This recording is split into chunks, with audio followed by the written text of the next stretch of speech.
Up for Learning, formerly known as YATS, Youth and Adults Transforming Schools Together, has been focused for 5 years now on engaging youth in the school change process.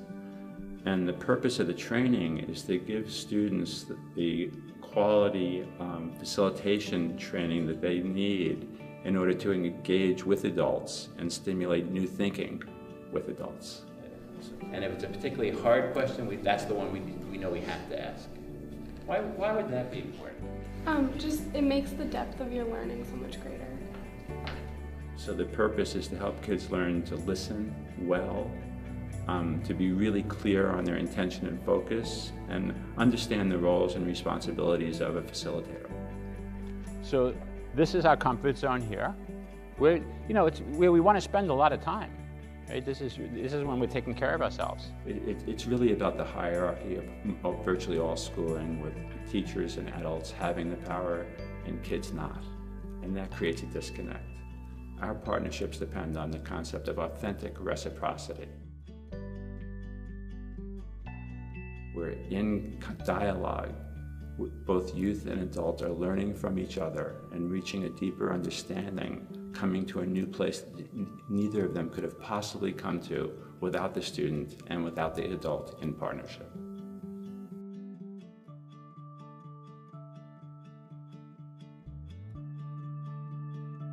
So much of our work is about transparent facilitation, where the facilitator not only explains what we're doing, but why we're doing it. And a huge piece of that transparency is through the debrief process. By the end, I felt like we could address the question easier because we addressed smaller questions within that we had to kind of work on before we went to the larger question that might have been a little more general. What happened when you started to look at the assumptions that lay under the question, that the questions were founded on? Engaging youth in partnership with adults helps adults understand the capacity of youth to think deeply and to think forward about their needs for the future. And it's an entry point into the heart of the teacher who so wants to serve youth, but rarely find the opportunity to ask them what they need. Your role as a listener in this process is to be so fully present that you're listening the speaker into speaking her truth. After doing a microlab where kids and teachers got deeply into their own core values about why they're doing what they're doing, why they're involved in this change process, we moved immediately into the roles and responsibilities of a facilitator. And each participant identified 3 key ideas that they think are essential to good facilitation, even great facilitation. And then each idea is put on a Post-it note, and they plaster those Post-it notes all across the wall in no particular order, totally random. And the exercise is done in silence, where people begin to bring ideas together, group ideas based on their affinity, on their similarity. And over time, the Post-its keep moving until they land in the place that they belong, in categories.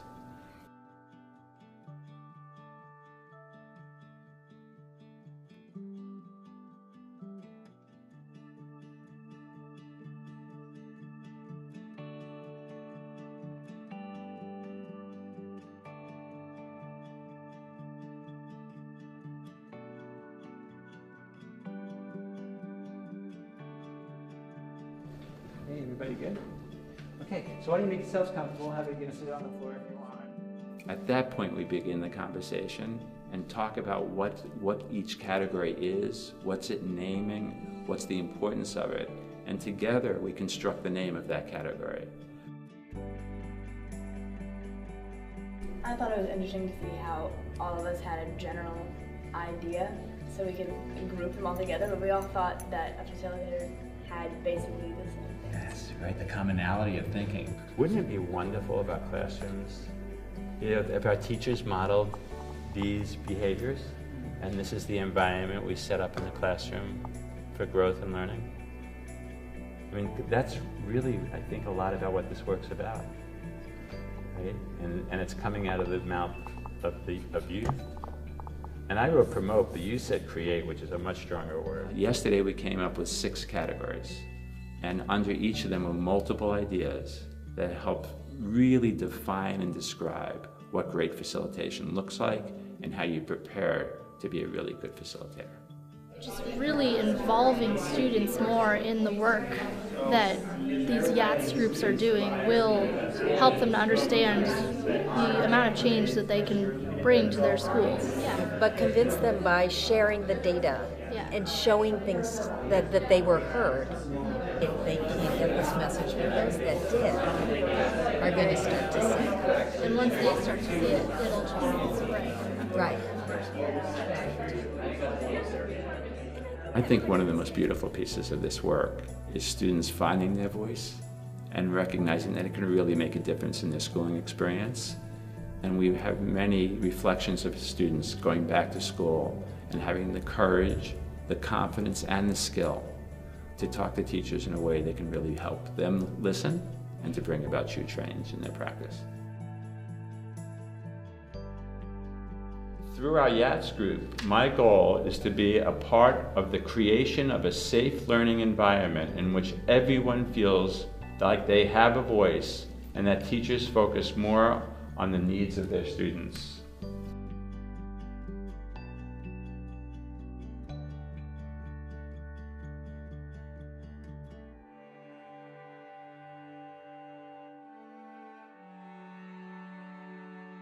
There's so much skepticism and cynicism in faculties across the country because change initiatives come every few years and they're poorly implemented, poorly resourced, poorly trained in order to bring the implementation to fruition.